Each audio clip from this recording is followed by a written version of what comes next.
Good morning or good evening, guys, wherever you may be. This is the one and only Cave Star. I'm going to bring you a quick guide on how to complete Mother on normal and also on heroic.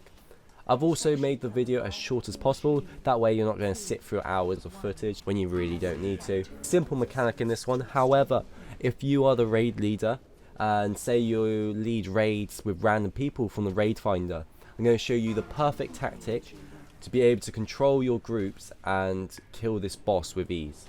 So I created a little macros and I'm going to show you it later on. First, what I'll do is I'll talk about the boss itself. There's not really any phases. I mean, you could kind of say it's a 3-phase boss because there's 3 different chambers. Now, when Mother's in one of the chambers, it builds up energy in that chamber itself. And once it reaches 100, it will do a raid-wide damage that pretty much will kill anyone inside the chamber. It's called Cleanse and Purge. So if you read the little thing about it, it says upon entering a room, Mother begins a countdown to performing a full cleanse and purge of all living matter in that space. Once the room has been purged, it inflicts 87,000 fire damage every 1 second to players within. Now this means you clearly do not want to be in that chamber when the spell goes off. So what you have to do is move your entire raid through the barrier of each chamber. Now the difficulty is, when you go through the barrier, you'll actually deal 17,000 damage to your entire raid, every person in the raid. Now this is for every single person that goes through the barrier. So if 3 people went through, you would do 3 times 17,000 damage. So that's why your entire raid can't go through at the same time, and as a raid leader you have to coordinate by looking at people's health and also the energy to get enough people through each time. Otherwise you'll end up with people stuck in the chambers and it'll be a wipe. Oh, and it gets harder. Every single time you go through the barrier, not only does it cause raid-wide damage, it will also spawn a Remnant of Corruption. Remnants of Corruption is an ad that will cast Clinging of Corruption. Now this spell will spread a vile clinging corruption to players within 300 yards, inflicting 12,000 nature damage and an additional 10,000 nature damage every 1 second. So again, raid-wide damage. So there's a huge problem with how you organise your groups and get people into the chambers. So what you need to do is I'll show you how I set up my groups. First off, I did it with 2 tanks, 4 healers and 12 DPS. So I had 18 people in total. This meant I could create 6 groups with 3 players in each of them. So because I did groups of 3, my first group had to be a tank, a healer and also a DPS. You want each one to have high amount of interruptions that are able to be used quickly.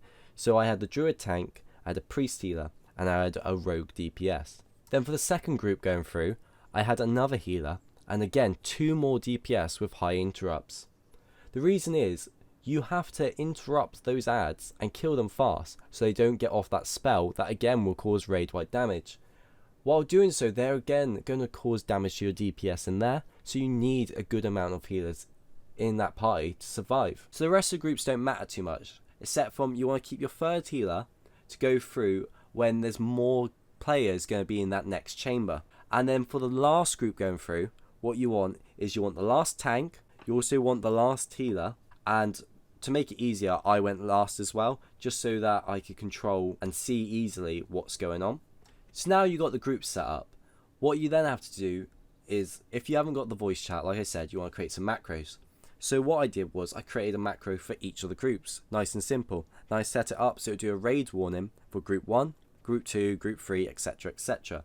I told my raid group that as soon as they see their group come up as a raid warning, they're to go through the barrier.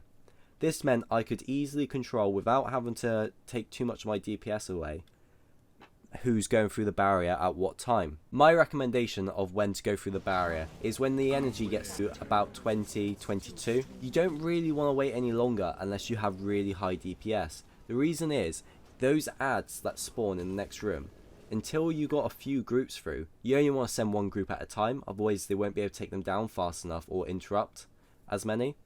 So when you get more and more groups through, you can actually send a group through whilst there's still ads in that room, because you know they'll be able to take them down fast enough. After the first group, there's no set energy you want to send them through on. It's literally just when the first ads go down, because then you send group 2 and then you'll send group 3, and after group 3 I reckon you can send a few groups at a time. So for the barriers, that's it. You now know how to move from chamber 1 to chamber 2, chamber 2 to chamber 3. It's exactly the same. Obviously all that is still useful if you have voice chat, because you still know when to go through the barriers, and you can control with your team when to go, and obviously setting up your groups, that's handy for as well.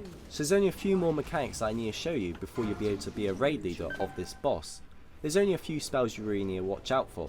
The first ability you need to watch out for is called Purifying Flame.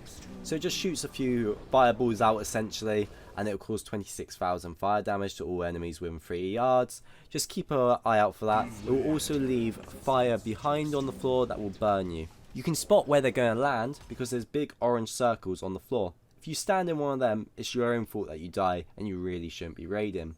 You also need to watch out for the ability called Wind Tunnel. All it does is one end of the room will become a fire basically, and the other side will be pushing you to it. So you just gotta run to the other side, which is safe. Simple as that. Now the last ability that you need to watch out for is called the Uldir Defense Beam. Now this baby really will hurt. It does 43,000 damage every 0.2 seconds that you're in it. You do not want to be hit by this. It will put a beam across the entire arena, coming down vertical from the ceiling. It will have a section that you can get through safely, and the rest of it you will almost die in. So you really do need to watch out for this. If anyone gets hit by it, especially when going through the barrier, it's going to be instant death. Right, so on to how to tank her. All you have to do is face her away from the raid group. The tank that's got the main aggro stands in front of her, whilst the other tank stands behind. When she uses the ability Santalizing Strike, it will inflict 61,000 fire damage in a cone in front of her. Injured targets then take 50% increased damage from Santalizing Strike for the next 30 seconds. So then the second person will taunt, stand in front of her, whilst the original tank then stands behind. It's just a normal raid boss scenario, and that's all it is on tanking.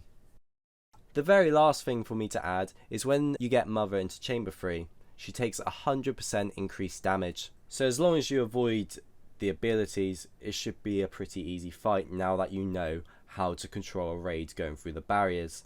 A lot of people saying it's going to be really hard to do with random people, but as long as you are the raid leader, after seeing this video, you'll know exactly how to control your group, as I managed to do it. As for normal and heroic, it's exactly the same. Just like Taluk, you do not have to worry about changing. It will change your mythic, but mythic's not around yet. Now, not only do you know how to do the boss, you also know how to be the raid leader as well. So you don't have to struggle when joining random raid groups. You can actually help them out and tell the raid leader, or in fact, be the raid leader yourself. If this has helped you out, please help me out by giving me a like and subscribe. The next boss guide will be the Fetid Devourer, which is boss number 3. Until next time guys, have a great evening.